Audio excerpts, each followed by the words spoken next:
네, 주안의 만남 5월 28일 목요일 묵상을 함께 나누도록 하겠습니다. 오늘 말씀은 창세기 49장 1절에서 15절까지의 말씀으로요. 야곱의 유언과 축복이라고 하는 제목으로 함께 묵상을 나누도록 하겠습니다. 자, 오늘과 내일의 본문에서는 야곱이 아들들에게 유언하고 축복하는 내용들을 말하고 있습니다. 오늘은 레아의 아들들인 루벤, 시므온, 레위, 유다, 스불론, 이사갈에게 야곱이 축복하는 내용을 말씀을 하고 있습니다. 자, 야곱이 자녀들에게 축복을 합니다. 그런데 이 축복의 내용들은 단순히 잘 되기를 바란다라고 하는 그러한 막연한 소원함이 아니라 하나님께서 장차 이루실 이스라엘의 국가에서 보이실 그 12지파에 대한 하나님의 세밀한 계획에 대한 내용들임을 우리가 볼 수가 있습니다.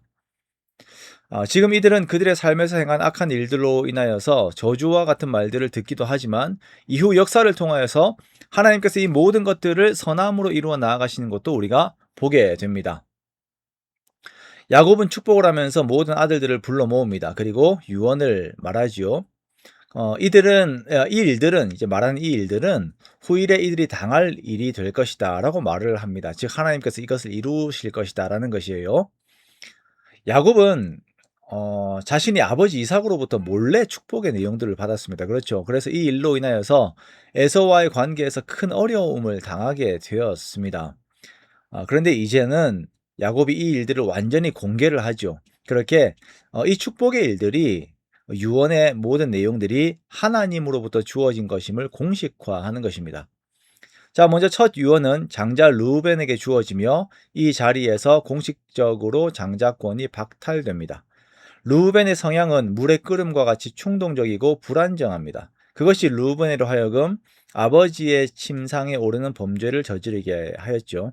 자, 이렇게 루벤은 장자의 권리를 박탈당하게 되고 장자의 권리들은 분할되게 됩니다. 요셉 지파와 레위 지파와 유다 지파로 분할되는 것을 우리가 성경을 통해서 볼 수가 있는데요.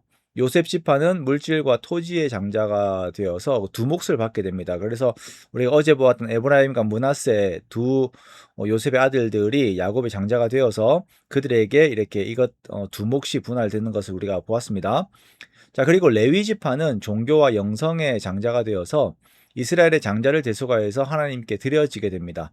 그래서 애굽에서 유월절 때 그 애굽의 장자들이 하나님께 다 죽었던 것처럼 그런 것처럼 레위 지파의 장자들이 하나님께 드려진 바 되어서 이렇게 예배를 섬기는 자들로서 드려지게 되죠. 그리고 유다 지파는 정치와 왕위의 장자가 되어서 다윗 왕조와 메시아를 낳게 됩니다. 루벤 이후에는 이제 시므온과 레위입니다. 자, 이들은 세겜 사람들을 학살한 일들로 인해서 책망과 저주를 받게 됩니다. 이들의 분노는 자신의 욕구와 보복을 위한 도구로서 공동체를 파괴하는 데 사용이 되었습니다. 자기 여동생 디나의 일로 인해서 분노가 올라왔는데 이 분노로 죄를 짓는 데 도구로 써버린 것입니다. 자, 그래서 이들이 책망과 저주를 받게 됩니다. 그러나 레위 지파는 흩어짐의 저주가 주어졌지만 그 흩어짐이 오히려 이후에 하나님의 말씀과 영향력을 전하는 일들로 주어져서 오히려 저주가 복으로 변화되는 하나님의 은혜를 경험하는 것을 우리가 또한 볼 수가 있게 됩니다. 다음은 유다입니다. 유다에 대해서는 찬양과 왕권의 축복이 선언이 됩니다. 유다는 형제들의 찬송과 경배를 받는 자, 대적을 제압하는 승자로 묘사가 됩니다. 또한 사자의 비유를 통해서 지파의 힘과 위엄과 통치를 드러내지요. 세 번째는 홀이 유다를 떠나지 않을 것이라고 하는 영구적 통치를 보장하면서 다윗 왕조의 설립과 함께 메시아가 오실 것에 대한 약속이 주어집니다. 네 번째는 포도나무 중심의 비유를 통하여서 왕의 통치 아래에서 백성이 누릴 번영과 안정된 모습들을 함께 보여주고 있습니다. 이 모든 왕권의 예고는 하나님의 약속의 성취가 유다를 통해서 이루어짐을 유다가 야곱을 잇는 아브라함 언약의 계승자임을 보여주고 있습니다.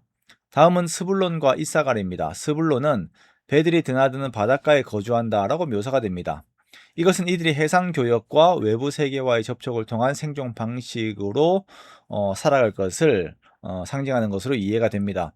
그리고 이사갈은 농경 중심의 정착 생활과 더불어 종속된 삶의 가능성이 예고가 됩니다. 이러한 예언들은 각 지파가 각자의 역할을 감당하며 공존하게 될 것을 말씀을 하시는 것입니다. 자, 이렇게 하나님께서는 각 지파들의 역할들을 통하여서 함께 한 나라를 만들어갈 것에 대한 그림을 그리고 계시는 것을 우리가 볼 수가 있어요.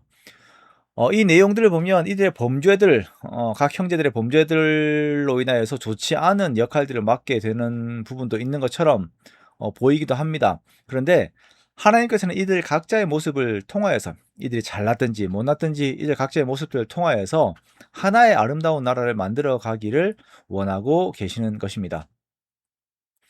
우리들은 우리들에게 주어진 축복으로 우열을 가리려고 하는 그러한 어떤 성향들, 그러한 모습들이 있습니다. 그러나 하나님께서는 우리들에게 주신 것들로 아름다운 조화가 이루어지기를 원하십니다. 그 과정에서 저주를 복의 성격으로 바꾸시기도 하십니다. 그러므로 우리가 함께 주의 나라를 이루어 가기 원하며 함께 하나님 나라의 아름다움을 완성해가는 우리가 되기를 원합니다. 그렇게 더욱 하나님의 복을 추구하며 주의 몸된 교회를 이루어가는 저와 여러분이 되시기를 주님의 이름으로 축원합니다.